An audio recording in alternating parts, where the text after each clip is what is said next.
కృష్ణుడు వచ్చాడే వచ్చాడే కృష్ణుడు వచ్చాడే యమునా తీరాన ఉన్న రాధను చూశాడే చూసాడే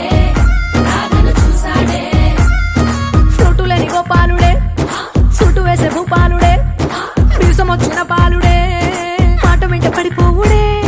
కటిక చీకటిల కన్ను కడతాడే వెన్న ముద్దలని వెంట పడతాడే కోల చేస్తాడే కాలమేస్తాడే మాయలోడు వీడే హై బృందావనం నుంచి కృష్ణుడు వచ్చాడే